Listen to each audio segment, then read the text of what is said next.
V tem trenutku je v Ljubljani 37 stopinj, kar je rahlo toplo. Pa sem se spet znašel, kot se Volanovci znamo, in odletel na svežih in zdravih 11. Na Škotsko. Zato, ker so tukaj določene stvari, ki me še posebej zanimajo. Naprimer ceste, menhiri, gradovi, narava. Ja, vse, kar obožujem, če imam na poti pravi avto. Tokrat je tole ta mrcina. Mogoče je malo preširok za ozke škotske ceste, ampak sem že tak lani vadil z Rollsom voziti po levi, tako da ne bo noben problem. Porsche Cayenne S. Ne moram imeti ravno vstopnega modela, da me ne bodo gledali po strani, ko bom pripeljal pred kakšen hotel, ampak ker sem škrt kot Škoti, mora biti dizel, da malo popije. Dosti klobasanja. Cesta me čaka in tale je še posebej huda. Aja.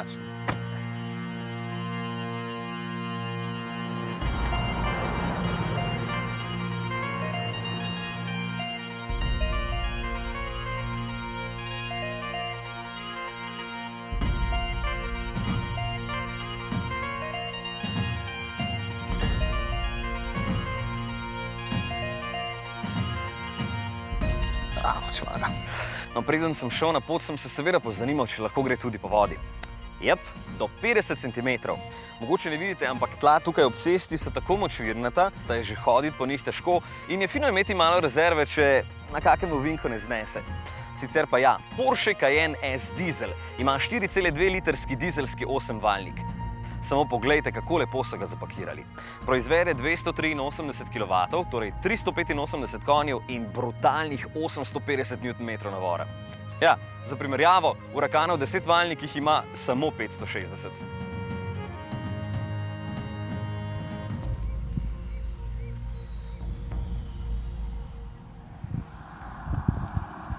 Čeprav mi SUV-ji niso najbolj pri srcu, moram povedati, da se Cayenne zelo dobro pelje čez ovinke. Smo vedno znova vsi navdušeni.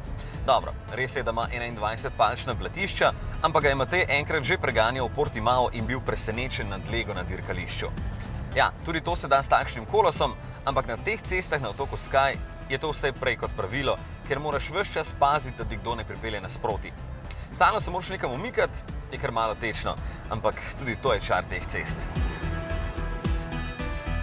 Jaj, samo poglejte ta razgled. Noro.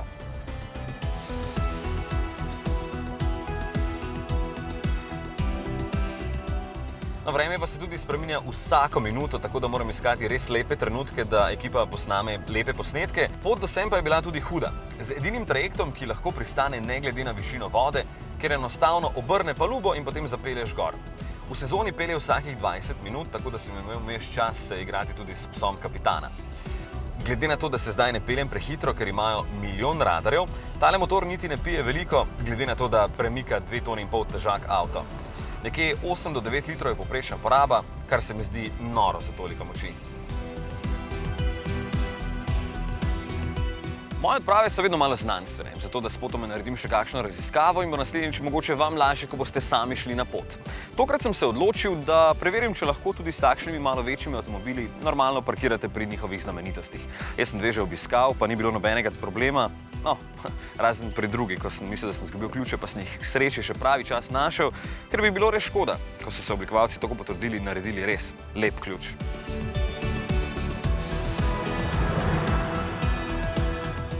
Ne morem prehvaliti krmilnega mehanizma, ki je v Cayenneu zelo natančen in preseneča s povratnimi informacijami.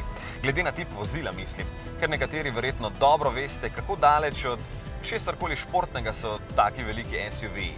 Sicer pa za res udobno vožnjo skrbijo aktivni blažilniki, ki delujejo v 3 načinih: Komfort, Sport in Sport Plus.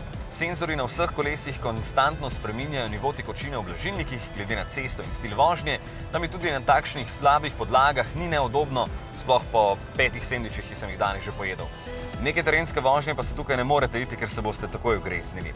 Vam niti 4-kolesni pogon tega Cayennea z 2 načinoma off-road in elektronsko zaporo zadnjega diferenciala ne bo pomagal.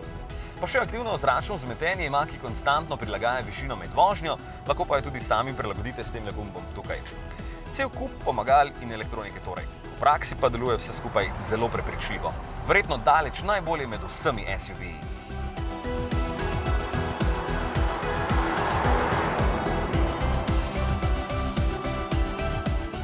Veste, kdo je pred več kot 1000 leti užival pogledal na to prekrasno pokrajino?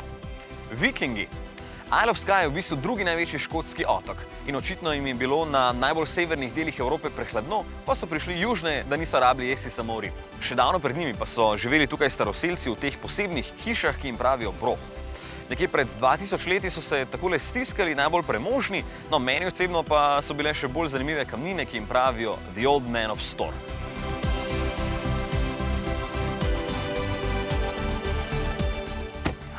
Fantastičen razgled, lepa pokrajina in ostanki živahne geološke aktivnosti v času dinozavrov. Kaj češ lepšega?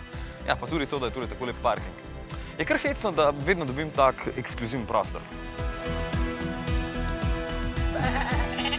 Isla je tudi velik otok, 5. največji na Škotskem in kar 620 kvadratnih kilometrov odžira morju. Od tukaj bi lahko videl celo irsko obalo, če bi bilo lepšo vreme, ampak ja, samo 40 km je sicer stran.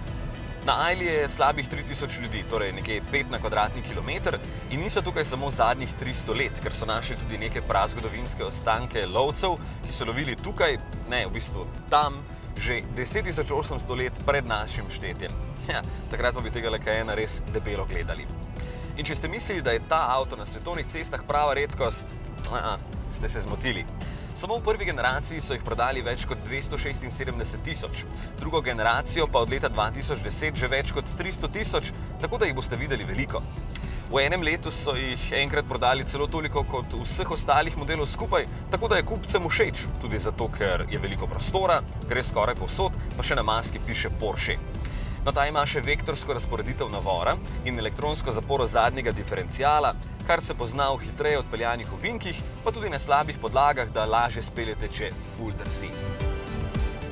Od vsega mi je nekako še najmanj všeč notranjost. Dobro, se zgleda čisto ok in tudi volan je zdaj takšen kot pri 918 Spider, ampak tukaj je mogoče malo preveč gumbov, lahko pa bi bilo tudi manj plastike, ker je avto tako zelo drag. Za vso to opremo, ki jo vidite, bi pri nas stal 136 jurjev, pa sploh še nima ogrevanih sedežev, strešnega okna in tako naprej. Ampak je pa notri veliko prostora. V prtljažniku za več kot 600 litrov, čeprav ne morete imeti dodatnih sedežev, sploh pa je hud stane voznikov sedež s kar 18 nastavitvami z gumbi. Ja, pravo razvajanje za voznika.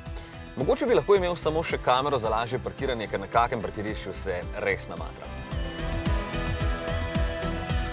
Škotsko vreme spet ideš.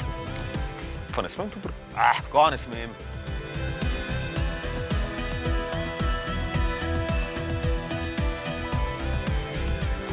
Ojo. Tule je pa kar na tesno, kako ti Škoti parkirajo. A ne vidi, da imamo malo večji avto, mislim.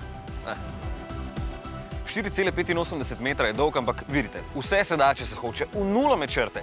No, če mi ble. Sicer pa ne morem verjeti, sem srečal že kar nekaj Slovencev. Tako majhni smo, pa smo povsod po svetu. Očitno vemo, kje so dobre stvari. No ja, hrana ni bog ve kaj. Tako da sem se večino časa zadovoljil kar s hamburgerji, ki stanejo nad 10 evrov, pa pijača tudi ni poceni. Ampak tako pač je. Mislim, da se lastniki takšnih kajenov ne bi preveč obremenjevali nad takšnimi cenami. Ob avtomobilu, ki pri nas stane toliko kot hiša, se pač ne smeš. Čeprav je ravno ta, hecno, narejen za varčevanje z gorivom.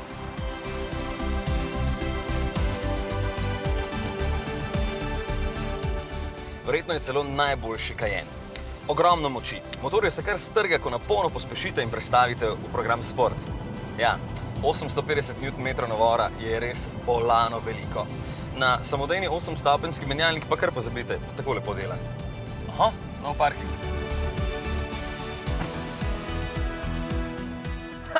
Placa kuk češ. Se vidi, da smo na otoku. A ja, dizel, ropotanje traktorja. Ja, vsi imamo še vedno takšne predstave. No, V8 dizel pri Porscheju pa zveni takole. Yes! Ja, nič. Grem nekaj zdaj še za svojo dušo narediti. Ne moram ves čas sam praznih parkirišč iskati.